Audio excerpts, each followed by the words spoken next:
Ça fait des années que je n'ai pas essayé de faire le défi du championnat e-sport. Pourtant, vous savez que j'aime la difficulté. Le stress d'échouer si près du but. À un seul moment de pouvoir tout échouer alors qu'il ne manquait plus qu'une seule victoire. Alors messieurs, dames, aujourd'hui je vous propose de me lancer un gros défi qui va de nouveau me faire ressentir cette dose de stress. Faire le défi du championnat e-sport uniquement avec Billy. Bien évidemment, c'est mon main, vous devez le connaître maintenant. Mais rien ne va se passer comme prévu. Entre les touches inversées que j'ai utilisées sans le savoir, des défaites inutiles à cause du manque de concentration tout le long du push et les dernières étapes du défi que je devrais faire en random, ce défi n'aura pas été de tout repos. Non les gars Non. Alors installez-vous à voir le défi le plus dur de ma chaîne. Après le prestige bien évidemment. Pour la première étape, le mode de jeu c'était la zone réservée. Pour ce début de défi, je suis accompagné de OZM64 et de Kaliz. On est parti sur une compo assez random, en se disant que tout allait bien se passer et que rien et personne ne pourra nous arrêter. Et pourtant, il y avait déjà un problème qui va nous coûter très cher. J'ai les touches inversées. Je n'ai pas fait attention avant de commencer à faire le défi. Pour troll, j'ai décidé de m'échauffer avec les touches inversées. Et j'ai oublié de supprimer les modifications. Et bien évidemment, je commence à faire n'importe quoi. Étant donné que je ne sais pas comment les gérer, je n'aide en rien dans la partie et je meurs. Encore et encore. Mais heureusement, mes coéquipiers arrivent à très bien gérer. J'ai eu vraiment de la chance d'être à leur côté, puisqu'on finit par gagner la partie. Et sur le coup, je me dis qu'autant tenter de faire le défi que avec les touches inversées. Et voici ce qui s'est passé. Je fais n'importe quoi. Quoique quelquefois, il m'arrive de faire de très bons moves, de réussir à carry mes teammates, mais à certains moments, peine perdue. Je reste toujours nul. Mes mates doivent faire le boulot à ma place. Par chance, on arrive même à gagner cette deuxième partie. Mais après, on n'était pas prêt à ce qu'elle arrive. On finit par tomber contre des bons joueurs. Des joueurs contre qui on ne pouvait pas se permettre de jouer à 2 contre 3, mais plutôt à 3 contre 3. Et on se fait massacrer. On n'arrive même pas à reprendre la zone en milieu de partie. Mais sur la fin, on arrive à remonter. Il ne leur manque plus que quelques pourcents avant de pouvoir gagner la partie. Mes deux mates font de leur mieux pour défendre la zone. Mais moi, avec la touche inversée, il ne m'était impossible de réussir à défendre la zone. Alors qu'en temps normal, je pouvais le faire à toutes les circonstances. Donc on perd le set. Et ça fait mal. Ça fait mal de me dire qu'on perd sur des erreurs de ma part que je n'aurais pas dû faire. Une défaite inutile qu'on va reproduire juste après dans la vidéo.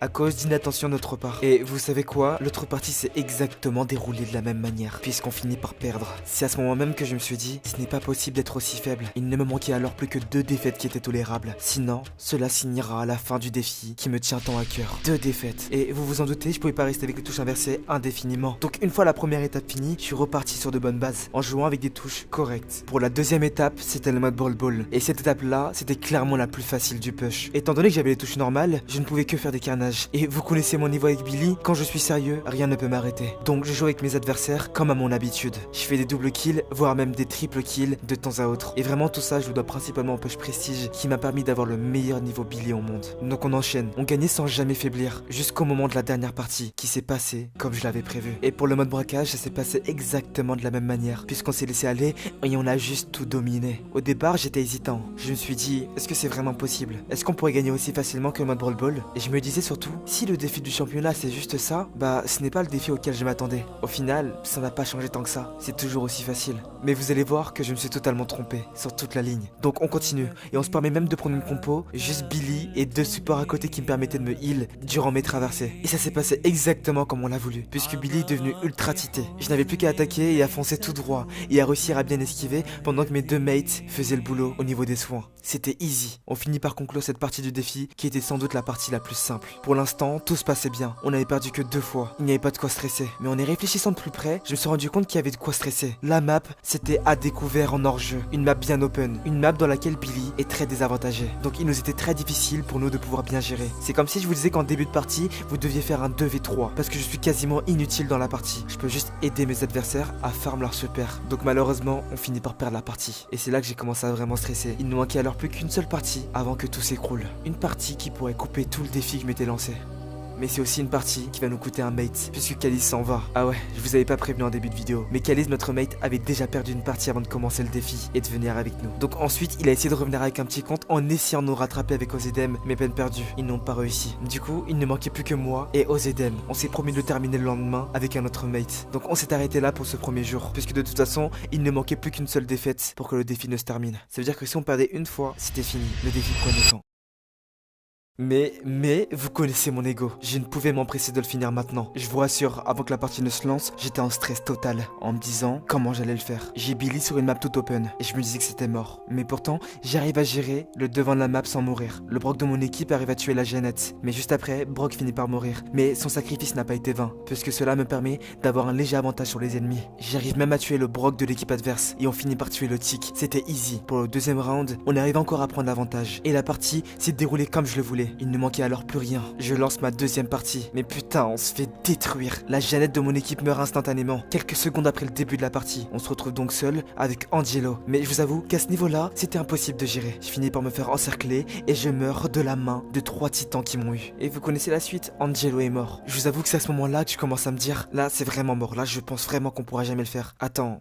Je vais vraiment perdre le défi à ce niveau-là? C'est maintenant que tout va s'arrêter? Genre là, je vais devoir annoncer à mes abonnés que j'ai décidé de lancer le défi en random et que j'ai perdu et que ça s'est fini comme ça? Non, c'est pas possible. Donc je décide de me concentrer à 10 000% et d'activer chaque particule de mon corps pour juste tout donner. La game se lance et la Jeannette est déjà en train de me trash. Elle devait se dire, mais pourquoi il prend Billy celui-là? Et je peux comprendre, mais ce n'est pas ça qui va nous aider. Au début, nous sommes plutôt safe. On faisait attention à ne pas mourir bêtement parce que le moindre faux pas pouvait tout ruiner. J'arrive à bien esquiver. Évitant de recharger leur super, je finis avec un peu de chance par réussir à tuer le Brock en sacrifiant ma vie. Mais c'est ce qu'il fallait faire. Si je l'avais pas fait, le squeak aurait posé beaucoup trop de problèmes. Donc il ne manquait plus qu'une seule chose, faire confiance aux mates qui m'ont trash en début de partie. Et alors que tout me laissait croire qu'on allait perdre, regardez, la Jeannette saute sur 2 ennemis en même temps. Mais elle arrive à récupérer son super, ce qui permet à Angelo de mettre une bonne pression. Et ils finissent par tuer le squeak, puis ils enchaînent avec la Piper. Mais je commence à trembler de tout mon corps. Les ennemis jouent par peur de perdre, mais on réussit quand même à tuer le Brock. Ce qui nous laisse un léger avantage et nous permet de tuer le squeak juste après. Et vous connaissez la suite, on a fini par gagner. J'étais refait à ce moment-là. La pression que j'ai eue tout le long s'est effondrée. Je me suis dit là c'est possible, on peut y arriver. Donc pour le dernier set, on se retrouve en mode Razia Gem. Et quand je vous dis qu'une défaite est égale à la fin du défi, je ne rigole pas. C'est vraiment une défaite est égale à la fin du défi. Je décide de prendre le side de gauche. Le spike me met une pression énorme, je finis l'OHP, mais je survis. Mais je reprends du terrain. Au début on se fait dominer, mais avec patience, j'arrive à reprendre les gemmes de la Tara, ce qui nous fait monter à quelques gemmes du chrono. Une fois les gemmes obtenues, on donne tout pour battre en retraite et ne pas mourir.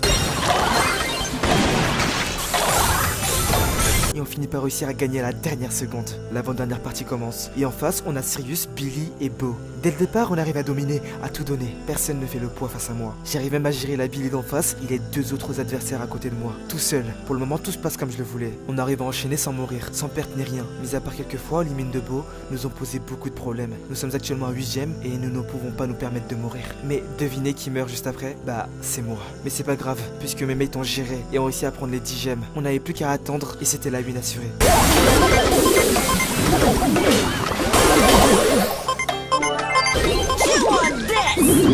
Après ça, il ne manquait plus qu'une seule partie pour pouvoir finaliser le défi en random. Et les gars, selon moi, c'est l'une des parties les plus stressantes de ma vie en 2026 sur Brawl Stars. Et vous êtes pas prêts. La partie se lance, mais le stress commence. Je me dis que je vais tout donner et que c'est impossible que je perde maintenant. On ne perdra pas les gars, je vous le dis, on perdra pas.